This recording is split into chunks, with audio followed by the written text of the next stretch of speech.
बिस्मिल्लाहिर्रहमानिर्रहीम। Power corridor series की नई वीडियो के साथ शहजाद अनवर फारूकी एक मरतबा फिर आपकी खिदमत में हाज़िर।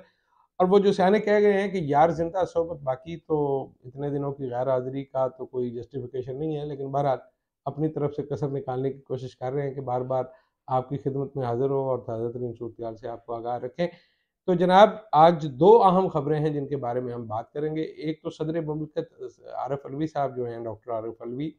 उन्होंने 9 अप्रैल की तारीख मुकर्रर कर दी है जनाब खैबर पख्तूनख्वा और पंजाब के सूबाई इंतखाबात के लिए। इसकी क्या कानूनी अहमियत है और ये इस पे जो जारी बहस है, इस पे हमारा जो तासुर है वो क्या है। और दूसरा, इमरान खान साहब को लाहौर हाई कोर्ट ने 3 मार्च तक के लिए हिफाजती ज़मानत दे दी है, जो संजानी थाना इस्लामाबाद में मुकदमा दर्ज है उसके हवाले से। तो इस पे बात करेंगे, और बातचीत का आगाज़ करने से पहले वही पुरानी गुजारिश कि अगर वीडियो पसंद आए तो लाइक और शेयर कीजिए, और उससे पहले अगर आपने अभी तक सब्सक्राइब नहीं किया तो सब्सक्राइब कर लीजिएगा। ख़वातीन व हज़रात, आज सदर मुमलिकत ने बिल-आखिर उस कज़िये को निपटा दिया जो पिछले कई दिनों से आप समझ लीजिए कि एक रोलिंग स्टोन था, या जिसको एक फुटबॉल की तरह, वो जिस तरह कहते हैं ना, समीउल्लाह से कलीमुल्लाह, कलीमुल्लाह से समीउल्लाह, और गेंद जो है वो दोनों भाई आपस में ही खेल रहे थे, जिसमें सूबाई हुकूमतें, गवर्नर और इलेक्शन कमीशन जो है वो घुमा रहे थे इस बॉल को कि इलेक्शन ना ही कराना पड़े, और वो बार बार डेट देने से एतराज़ कर रहे थे। उसके लिए कई किस्म की आपने कहानियां सुनी होंगी। इलेक्शन कमीशन ने कहा जी देखिए, हमें तो फौज सिक्योरिटी के लिए बंदे नहीं देती,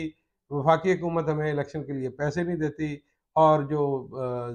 ज़िलई जो अदलिया है वो हमें आरोज़ मुकर्रर करने के लिए बंदे नहीं देती, तो हम बताइए जी इलेक्शन कैसे कराएं।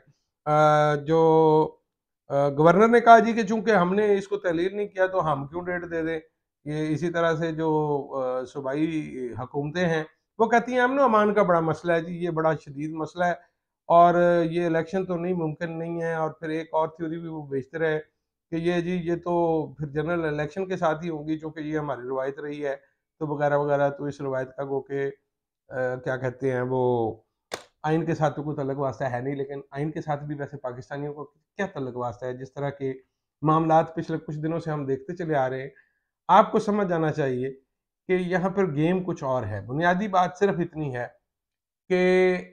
फ़ौज जो है वो इस पोज़ीशन में नहीं है कि वो ज़ामन का या मसालियतकार का एक किरदार अदा कर सके। वो चाहें भी तो वो पीडीएम की हुकूमत को ये नहीं कह सकते सीधे-सीधे कि भाईजान बस करो, बहुत हो गई है, लोग तंग पै गए ने, ते तुसी जनाब इलेक्शन इकट्ठे करा दियो ते छोड़ दियो जान। वो ये नहीं कह सकते। और इस बात का फ़ायदा जो है वो मौजूदा हुकूमत और पीडीएम की जमातें उठा रही हैं, और वो ये चाहती हैं कि इलेक्शन कमीशन किसी तरह से उनको ये मजबूर कर दे कि नहीं जी आप छोड़ दें, और फिर वो बाहर निकल के वो जो वोट शोट को इज्जत देने का मामला है, उस हवाले से फिर से वो अपनी एक्सरसाइज शुरू कर सकें और लोगों को बता सकें तो जनाब हम तो बड़े मजलूम लोग हैं, हमारी हुकूमत इन्होंने फिर तोड़ दी। हमने बड़ी मुश्किल से एक फस्ताई हुकूमत का जो है वो तख्ता उठा था जमहूरी तरीके से, और ये इनकी जमहूरियत थी कि इन्होंने इस्टेब्लिशमेंट के आशीर्वाद से इमरान खान की हुकूमत ख़त्म की, और अब ये चाहते हैं कि फिर किसी तरीके से ये इस अपने इक़्तिदार को दवाम बख्श सके। इक़्तिदार को दवाम बख्शने के लिए जो फार्मूला है वो बड़ा दिलचस्प है ख़वातीन व हज़रात। अब ये जी हमारी इकॉनमी इस काबिल नहीं है कि हम इलेक्शन करा सकें। बड़ा कमाल फार्मूला है, अगली दफ़ा जो भी बंदा इलेक्शन जीते चलें जी, इलेक्शन 5 साल बाद ये करा लें, क्योंकि 5 साल तक तो ये कुछ ठीक होता हुआ नज़र नहीं आ रहा। तो जो बंदा है वो बजाय इसके कि आवाम की बेहतरी के लिए, मईशत की बेहतरी के लिए कोई इक़दामात उठाए, वो सीधा-सीधा इकॉनमी को बर्बाद करना शुरू कर दे, और जब उसके 5 साल पूरे हों, वो कहे ओह हो! हालात तो बड़े ख़राब हैं जनाब, इलेक्शन हो नहीं सकते, तो 5 साल मैं मज़ीद और करना चाहूँगा। तो अगर आपने इस तरह से आइन के साथ सलूक करना है और इस तरह की आपने हुकूमत चलानी है, तो आप मेहरबानी करें जनाब, फिर आइन-शाइन वाला तकल्लुफ़ काहे के लिए रखा हुआ है, इसको क्या कह सकते हैं। अब इसमें सबसे जो दिलचस्प बात है कि अदलिया जो है वो custodian of the constitution of Pakistan है, और उनके कंधों पर ये भारी ज़िम्मेदारी है ख़वातीन व हज़रात, को माने या ना माने। और हम अदलिया का एहतराम क्यों करते हैं, या किस लिए ये कहते हैं कि जी अदलिया के अहकामात की तामील ज़रूरी है, अगर वो किसी तौर आपको पसंद नहीं भी है। उसकी वजह ये है क्योंकि सामीन नाज़रीन, हम एक वफाकी यानी जो हुकूमत का इंतज़ाम है उसके तहत है, जिसमें वफाक की इकाइयाँ हैं और वफाक है, और अदालतें जो हैं वो एक फ़ाइनल डिसीजन मेकर की हैसियत रखती हैं कि अगर वफाक की इकाइयों और वफाक में कोई प्रॉब्लम आ जाए, तो ये कौन तय करेगा कि कौन सच्चा है और कौन झूठा है? वो फैसला गलत भी हो सकता है, ठीक भी हो सकता है। जजेस भी हमारी तरह इंसान होते हैं, लेकिन उनका अमल दरामद इसलिए ज़रूरी है कि आप उस प्लेटफ़ॉर्म का तकद्दस बरकरार रखें, जिस पे जाके आप अपने मसाइल को हल करने के लिए जाते हैं। एक आम आदमी, वैसे भी मैं और आप सड़क पर चल रहे हैं, कोई आदमी हमारे साथ कोई ज़्यादती कर देता है, कोई इस तरह का वाक़या हो जाता है, तो in the back of mind हर आम आदमी के ज़हन में एक तसल्ली होती है कि यार मैं थाने चला जाऊँगा, मैं कचहरी जाऊँगा, मैं दरख़्वास्त दे दूँगा, मैं इस पे केस कर दूँगा और बिलाखिर अदालत। और आप देखिए, जब भी कभी हमारे यहाँ लड़ाई होती है तो हम यही कहते हैं, I will see you in the court, मैं तेरे ते केस कर दांगा। ये एक बड़ी अवामी सी टर्म है। तो अगर आपको ये लगे कि ये अदालतें आपको इंसाफ नहीं दे सकती या इंसाफ पर मबनी जो फैसले किए हैं उन पर अमल दरामद की ताकत नहीं रखती, तो मुझे ये बताइए कि आम आदमी का जो इस निज़ाम इंसाफ पर एतमाद है उसका क्या असर होगा, या वो रियासत के साथ उस मुआहदे में क्यों बंधा रहे? ख़वातीन हज़रात, फिर ये एक लंबा मौजू है, मुझे नहीं समझ आती कि हम इसको इस वीडियो में, लेकिन इसको मैं हल्का सा यूँ ही सरेराह तज़किरा चूँकि आ गया है। इमरानी मुआहिदा आइन या दस्तूर जिसके तहत शहरी अपनी रियासत के साथ एक मुआहिदा करता है कि आप हमें इस तरह से सेफ्टी मुहैया करेंगे, हमारे इन हकूक़ की पासदारी करेंगे, ये चीज़ें हमें प्रोवाइड करेंगे और उसके बदले हम आपके बनाए हुए कवानीन की पाबंदी भी करेंगे और आपके साथ जो है वो चलते रहेंगे। अगर रियासत अपने किए हुए वादों पर पूरा नहीं उतरती, तो मुझे ये बताइए कि काम शहरी के पास क्या रह जाता है कि वो उस दस्तूर की या उस इमरानी मुआहदे की पाबंदी करे जिसमें उसके लिए कुछ नहीं है। तो जनाब, आज हम बात करते हैं सीधी-सीधी उस फैसले की जो सदर मुमलिकत ने किया। सदर मुमलिकत को ये इख्तियार इलेक्शन एक्ट 2017 की जो आप कह लें जो शिक है या जो आर्टिकल है 57, उसमें ये इख्तियार दिया गया है कि वो असेंबलियों के इलेक्शन की तारीख दें। अच्छा, अब वो जहाँ पे ये लिखा हुआ है कि असेंबलियों की तारीख दें, तो नीचे सराहत भी होती है जी। जिन लोगों को कानूनी टर्म्स का पता है, इसको मैं यूँ बता देता हूँ कि जैसे आप कुछ कुतुब का मुतालिया करते हैं, तो ऊपर एक निशान बना देते हैं, फिर हाशिए के नीचे लिखा होता है कि ये फलाँ जगह से हवाला है, ये फलाँ जगह से हवाला है, या उसकी तशरीह ये है कि असल में इसकी तफसील इस तरह की है, लेकिन चूँकि असल मतन में उसका ज़िक्र नहीं है, तो राइटर उसकी तफसील नीचे डाल देता है। तो इसमें नीचे जो तफ़सील दी गई है उसमें उसने लिखा है कि असेंबली से मुराद सारी किस्म की असेंबलियाँ हैं, यानी सिर्फ़ वफ़ाकी असेंबली या कौमी असेंबली नहीं है, इसमें सूबाई असेंबलियाँ शामिल हैं, पहली बात। दूसरी बात, अब आगे क्या है? आगे ये है, वे फॉरवर्ड ये है कि जब सदर मुमलिकत एक दफ़ा तारीख का ऐलान कर देंगे, तो इलेक्शन कमीशन ऑफ पाकिस्तान पाबंद है कि वो 7 दिन के अंदर-अंदर इलेक्शन शेड्यूल का ऐलान करे और वो ये ज़हन में रखे कि जो तारीख मुकर्रर कर दी गई है, उससे पहले-पहले वो इलेक्शन शेड्यूल जो है, वो पूरा हो जाए।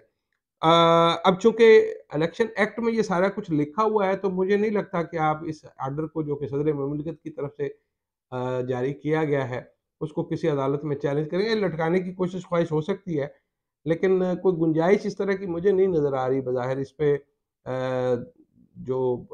सलमान अकरम राजा हैं, बड़े मारूफ कानूनदान हैं पाकिस्तान के और आईनी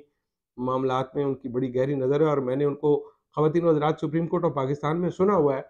वो इतनी खूबसूरत मुदल्लल गुफ्तगू करते हैं और उनके जो सिचुएशन को बयान करने का अंदाज़ है, उससे कायल हुए बिना आप रह ही नहीं सकते। तो ये मामला जो है, इस पे उनकी राय यही है कि सदर के पास ये इख्तियार मौजूद था, उन्होंने वो इख्तियार इस्तेमाल कर लिया है और अब इलेक्शन कमीशन ऑफ पाकिस्तान पाबंद है। इस पे सुप्रीम कोर्ट ऑफ पाकिस्तान के एक और एडवोकेट हैं, हमारे दोस्त हैं फैसल मलिक एडवोकेट, जो कि लाहौर से हैं और वो सुप्रीम कोर्ट की प्रैक्टिस भी करते हैं, चाहे वो इस्लामाबाद भी तशरीफ़ लाते हैं। उनके हवाले से मैं ये अर्ज़ कर दूँ कि उन्होंने कहा कि कोई गुंजाइश ही मौजूद नहीं है कि सदर मुमलिकत के इस हुक्म की तामील ना की जाए। अगर ऐसी तामील ना की गई तो ये एक बहुत बड़ी जो है वो आइनी खिलाफ वर्जी होगी, जिसकी आइन में बहरहाल कोई गुंजाइश मौजूद नहीं है। अब देखते हैं आने वाले दिनों में ये इस पे क्या करते हैं। लेकिन अब कानून तो ये कहता है कि 7 दिन के अंदर-अंदर इलेक्शन शेड्यूल का ऐलान करना पड़ेगा इलेक्शन कमीशन ऑफ पाकिस्तान को। अब चलते हैं दूसरे मामले की तरफ।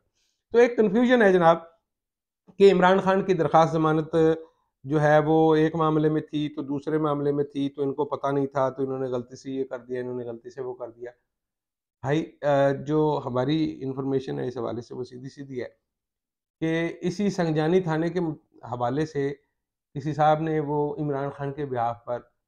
ये मैं किसी साहब ज़रा तजाहिल आरफ़ाना से काम ले रहा हूँ, ज़ाहिर है इमरान खान से बात हुई होगी। लेकिन इमरान खान साहब ये कहते हैं कि मेरे इल्म में नहीं था, तो हमें ये वो मानना पड़ेगा, क्योंकि किसी भी कानूनी दस्तावेज़ जिसके ऊपर इमरान के झूठे या सच्चे दस्तखत हैं, जब तक इमरान खान साहब खुद उस दस्तखत को ओन ना करें, मैं आपको ये बिल्कुल वाज़ेह अंदाज़ में बता दूँ। मैं यहाँ पे इमरान खान उर्दू में लिख दूँ या अंग्रेज़ी में यूँ-यूँ कर दूँ और इमरान खान कहे कि हाँ, ये मैंने किए हैं, तो वो उनके साइन तस्वर होंगे। ये है ओनरशिप का मामला कि अगर किसी दस्तावेज़ या किसी दस्तखत को कोई बंदा ओन कर ले, तो कानूनी तौर पर वो उसके हैं, ख़्वाह वो पिछले से मिलते हैं या नहीं मिलते। तो जनाब ये जो थाना संजानी में स साबिक़ सदर आसिफ़ अली ज़रदारी की तरफ से इमरान खान के कत्ल के हवाले से जो बयानात थे, उस पे एफ़आईआर थी, तो उसके हवाले से हिफ़ाज़ती बेल के लिए एक दरख़्वास्त जो है वो जस्टिस तारिक सलीम हैं ग़ालिबन उनका नाम, और वैसे आप उनका नाम अगर ना भी कंसिडर करें तो बहरहाल लाहौर हाई कोर्ट की एक बेंच में वो किया गया, जहाँ पे दस्तखत का मामला पड़ गया कि जी बयान अल्फ़ी में और साइन है और वकालतनामे पर और साइन है। तो उस पे उनको तलब किया गया और अदम पेशी पर 15 फरवरी को दरख़्वास्त अदालत ने मुस्तरद की थी। तो वो पहले आज जो है वो इमरान खान साहब एक अदालत में पेश हुए, जिस पे बड़ा रश रहा वहाँ लाहौर हाई कोर्ट में, और वो तमाम लोग, मेरे ख़्याल में ये बड़ा आँखें खोल देने वाला मंज़र था। और इमरान खान ने अपनी मकबूलियत और अपने अवामी दबाव को एक दफ़ा फिर दिखाया है अपने मुखालफिन को, कि वो लोग जो उनकी गिरफ्तारी का ख्वाब देख रहे हैं या उनकी गिरफ्तारी के हवाले से मंसूबे बनाए बैठे हैं, उनके लिए आज की सूरत हाल में एक बड़ा वाज़ेह पैगाम था कि ये जो लोग हैं, ये जिस तरह से इकट्ठे होते हैं और बगैर किसी कॉल के और बगैर किसी ऐलान के, तो वो अपने लीडर के हवाले से बड़े सेंसिटाइज़ हैं और वो चाहते हैं कि अवामी ख्वाहिशात जो हैं उनका उनकी नुमाइंदगी हो, लोगों को पता हो, हुकूमत को पता हो, इदारों को पता हो कि लोग कहाँ खड़े हैं। तो जनाब 3 मार्च तक की हिफाजती ज़मानत जो है इमरान खान साहब को संजानी वाले मुकदमे में मिल गई है, और वही केस में जो दूसरी दरख्वास्त थी, वो वकील साहब ने वापस ले लिया इमरान खान के बिहाफ़ पर। सो उसमें माज़रत उन्होंने की है कि अगर इस हवाले से अदालत का कोई वक़्त ज़ाया हुआ है तो वो उसके लिए माज़रत ख़ाएँ। उनका ख़्याल ये है कि मैंने मेरे पूछे या कहे बगैर ये दायर हुई थी, इसलिए हम इसको वापस ले लेते हैं, और चूँकि हमें ये मतलूबा जो रिलीफ़ था वो हमें एक दूसरी अदालत से मिल चुका है, तो अब वैसे भी उसकी कोई ज़रूरत नहीं है। तो वो अदालत ने उस पे मेहरबानी ये की है कि वो जो कुछ जुर्माने का इख्तियार था कि आपने अदालत का वक़्त ख़राब किया है, आप अदालत में इस तरह उस तरह, तो वो उनको नहीं हुआ और उनको बेल मिल गई है। अब 3 मार्च तक इत्तलात ये हैं कि उससे पहले हो सकता है इमरान खान साहब पेशावर चले जाएँ और पेशावर से वो अपनी वो जो जेल भरो मुहिम है जिसका आगाज़ 22 तारीख से बुध वाले दिन से हो रहा है, तो वो हो सकता है अपनी गिरफ्तारी दें, चूँकि उनको लगता ये है कि केपीके हुकूमत थोड़ी-सी वफ़ादार भी होगी और वहाँ की पुलिस का कल्चर भी डिफरेंट होगा और उनकी जेलों का कल्चर भी डिफरेंट होगा। I don't know Imran Khan अपने इस मंसूबे में कहाँ तक कामयाब होते हैं, लेकिन बहरहाल वो अपनी अवामी रद्द-ए-अमल को अपनी मर्ज़ी के मुताबिक इस्तवार करने में और पेश करने में बिल्कुल कामयाब रहे हैं। ये थी अब तक की सूरत-ए-हाल, बाकी फ़ैसला आप पे है कि इलेक्शन जो है वो सदर मुमलिकत अनाउंस कर सकते थे या नहीं कर सकते थे। आपकी राय क्या है? ये ज़रा बता दीजिए कि अगर सदर मुमलिकत के पास ये इख्तियार नहीं है, गवर्नर करना नहीं चाहते, सूबाई असम्बली भी सूबाई हुकूमत भी नहीं करती जो केयर टेकर है, तो इसका मतलब ये है कि इलेक्शन के बगैर मुल्क को छोड़ दें। तो ज़रा बताइएगा, हमारी रहनुमाई कीजिएगा कि क्या मुल्क को इस तरह या सूबों को इस तरह से छोड़ा जा सकता है या नहीं छोड़ा जा सकता? अपना बहुत सारा ख़्याल रखिएगा। मिलते हैं नई व्लॉग में। अल्लाह निगहबान।